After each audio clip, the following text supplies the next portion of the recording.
Berjumpa lagi teman-teman, rekan-rekan, petani, pelestari walet dimanapun Anda berada dengan channel Pemeliharaan Sulawesi, channel yang membahas soal budidaya walet ya, dari mulai informasi, pengetahuan, tips, kemudian trik, serta pengalaman kami selama berbudidaya walet. Ya, ada Facebook dan Instagram, namanya sama, Pemeliharaan Sulawesi. Silahkan untuk bergabung di sosmed kami ya, supaya nanti kita lebih akrab dalam menjalani budidaya walet ya. Ya tujuannya pastinya kita akan bisa sukses bersama sehingga meningkatkan produktivitas hasil walet secara nasional kita ya. Jadi nanti Anda juga berinteraksi ya, bisa berinteraksi melalui kolom komentar di video ini. Ada WA juga yang kami cantumkan ya, jadi Anda pun juga bisa berinteraksi dengan kami melalui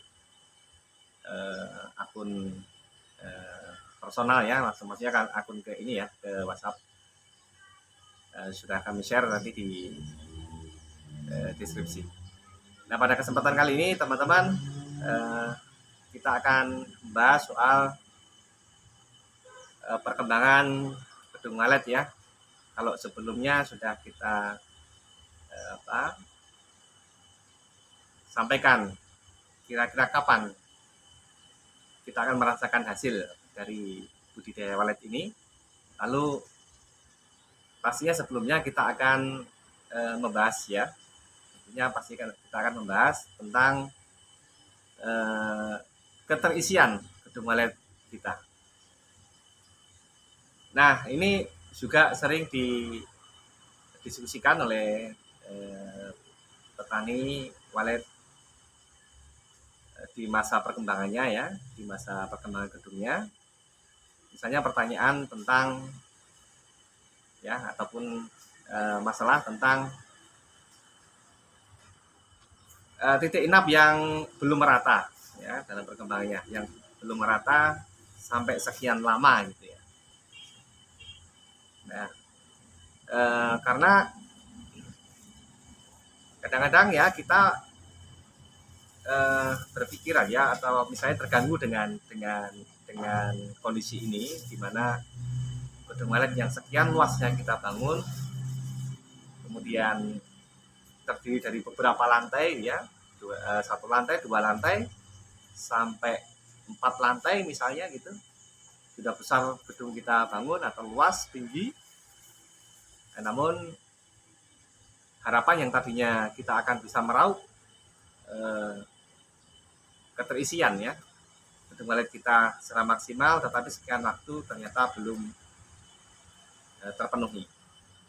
Nah, ini pastinya juga menjadi kendala kita semua. Nah, untuk itulah mari kita ulas bagaimana menanggulangi ataupun mengatasi hal ini.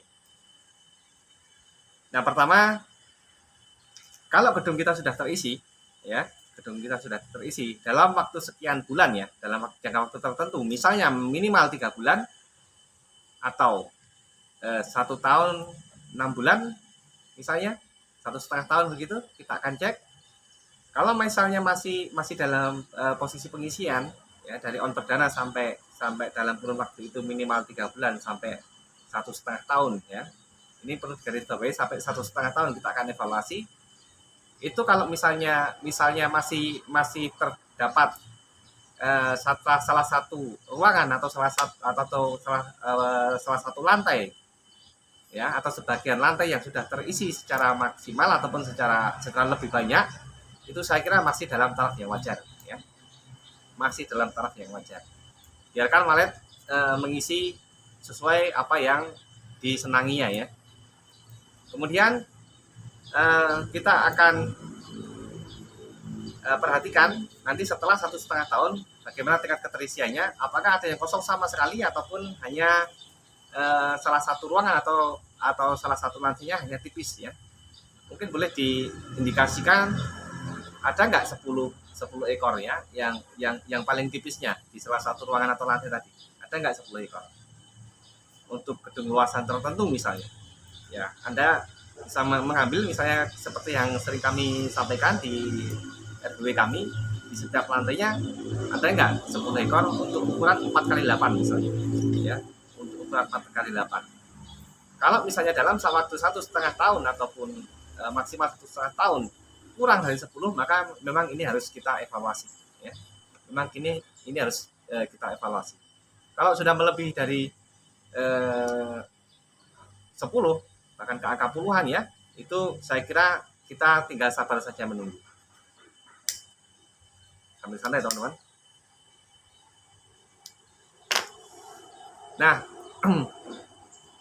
tadi kalau misalnya di bawah 10 bisa kita evaluasi ya, kita cek ulang lagi bagaimana dengan suhu dan kelembapannya. Apakah di satu lantai itu yang paling tipis itu sudah memenuhi syarat apa belum ya, kita bisa tes dengan alat ukur suhu ruangan ya, ataupun pakai aplikasi. Meskipun kami kalau pakai aplikasi kadang-kadang juga kurang presisi sebenarnya ya. Tapi kalau kita punya pembanding ini juga bisa dilakukan. Kemudian kelembabannya bagaimana?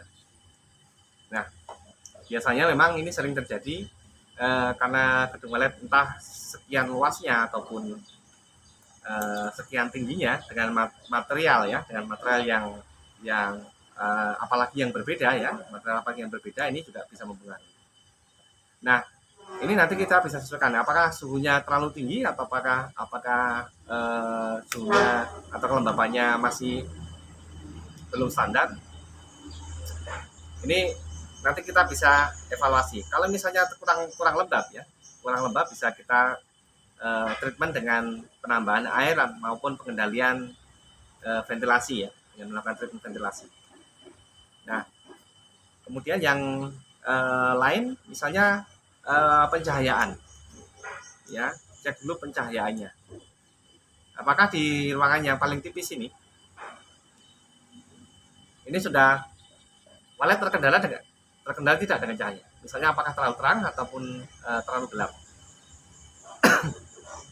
Nah, ini kita bisa pelajari. Satu yang prinsipnya adalah walet butuh cahaya, tetapi bukan untuk di papan inapnya ya, bukan di papan inapnya. Jadi papan inapnya pastikan itu di situ tidak ada cahaya, tapi kalau di bawahnya itu boleh ada cahaya. Nah, kita bisa evaluasi apakah ada pantulan cahaya yang naik ke papan inap ya. Kemudian yang berikutnya ini yang penting mengenai akses. Nah, akses untuk menuju ruang yang paling tipis ini kita bisa amati ya, kita bisa cermati apakah ini menyulitkan apa tidak, sulit apa tidak. Mungkin larnya bisa disesuaikan letaknya maupun besarannya, jadi nanti bisa disetel ya, bisa dipaskan supaya sesuai dengan manuver walet. Nah, ini juga berpengaruh terhadap cahaya ya. Jadi kalau kita menyetel lar dan posisinya itu nanti bisa juga sekalian untuk kemudahan akses dan pencahayaan. Nah, ini perlu kita cermati. Kemudian yang berikutnya adalah bagaimana untuk mensiasatinya ya, dibantu dengan dengan tata suara ya, tata filternya. Nah, nanti kalau ya sudah kita benahi bagaimana kelayakannya ya, daripada misalnya suhu dan kelembapan, kemudian cahaya, dan sudah kita lihat aksesnya, kemudian kita benahi di filternya. Filternya mungkin kita arahkan bisa kita arahkan dari mana walet itu datang. Kemudian kita akan menempatkan di lar yang bisa masuk ya, lar yang akan kita arahkan walet itu menuju ke ruang inap yang masih tipis itu tadi. Ya, seperti kami juga ada menempatkan filter, kemudian ukuran void-nya ada ya, ukuran void sama larnya juga kami ada, dan gambaran di dalam RPW kami seperti ini, sehingga nanti Anda bisa mengira-ira bagaimana kondisi RPW Anda. Karena setiap RPW pastinya berbeda-beda situasi dan kondisinya. Anda yang pastinya lebih mengenal, hanya cobalah rasakan kembali bagaimana seluruh kelembapan, pencahayaan, serta peletakan Twitternya. Yang pasti semua memang perlu kesabaran. Saya harapkan juga teman-teman di sini untuk mau menunggu proses, karena mengevaluasi kinerja gedung bukan seperti mengevaluasi kinerja produksi pabrikan ya, yang kalau misalnya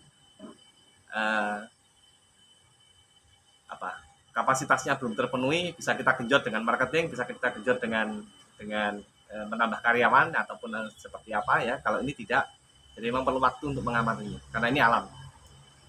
Kalau masih dalam waktu tertentu masih bisa ditoleransi, maka tunggu dan amati.